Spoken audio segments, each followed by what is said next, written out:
So based on our discussions over the past year-ish or so, the answer is probably way more complicated than the question, but the question's really simple.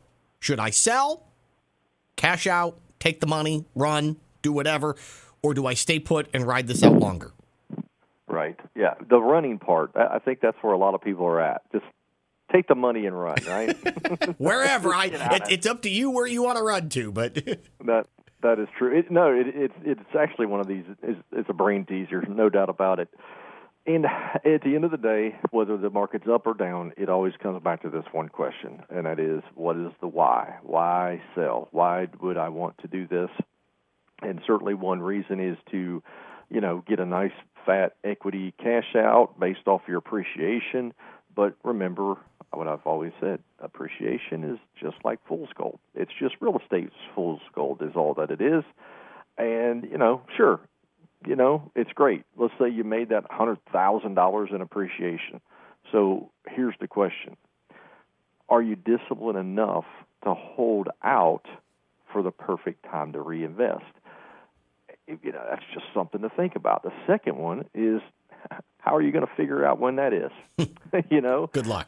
That's really, yeah, exactly. That's the biggie. And so, that's probably a bigger problem than the fool's gold, part of the fool's gold, if you will. So thinking you can actually time the market right, I haven't seen it. And I can kind of help you out with that. I've actually have been fortunate enough to talk to some real estate billionaires over the years, and let's face it, they've got way more tools in their toolbox than me and you, and I've been doing this for 24 years, and maybe you're just listening and you've owned 2 houses.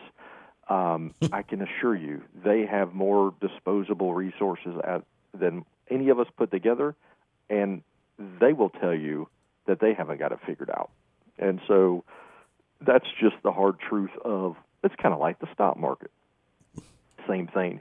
I've listened to many really, successful investors, but also people that actually just work in the stock market. And, one of them even told me, so this is the most amazing career ever. I tell people what to do, and I have no responsibility really for what happens because I can't control any of it. It's all hypothesis, right? It's all, well, in theory, if X happens, then Y should happen. But they really don't have any idea. And they're basically using their best judgment, maybe researching companies, whatever. And that's really all that we're doing here in real estate. But it's different in real estate because you can't live in a stock. True. But you can live in a house, right? Or most people choose to.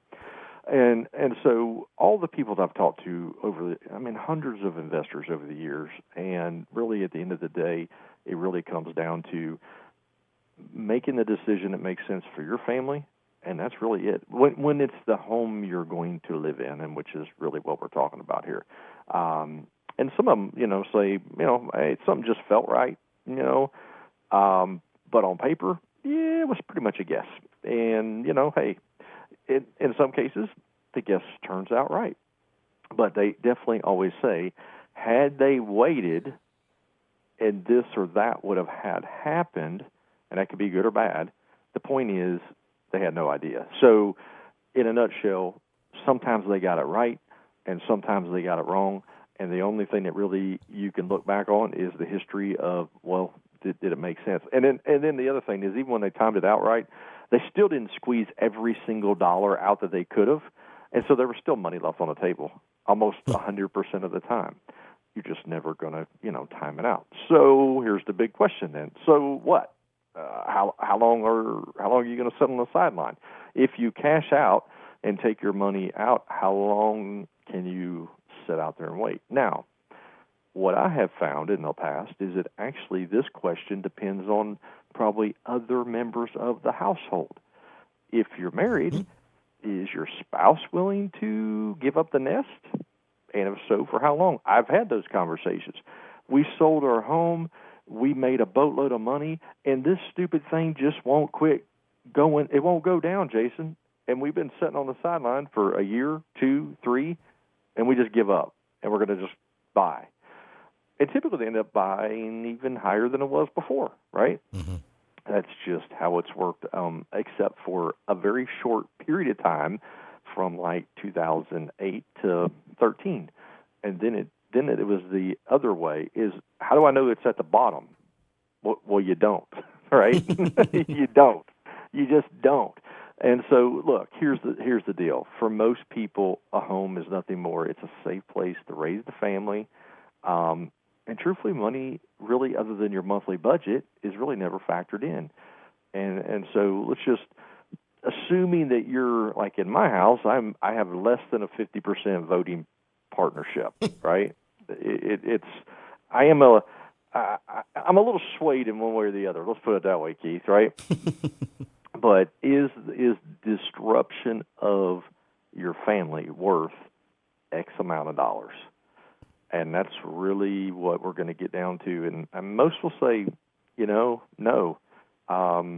It's not enough money, regardless of whatever it's, if it's $100,000 in equity or whatever that number is. When you factor in the fact that now you've got the routine down, you can get to work in 15 minutes. The kids go do this here, and you do this here, and your friends live in this area. And when you start to factor all those different things in, what I find is most people will say, you know what, probably isn't worth cashing out just for whatever amount of X dollars, because it's more than just the money.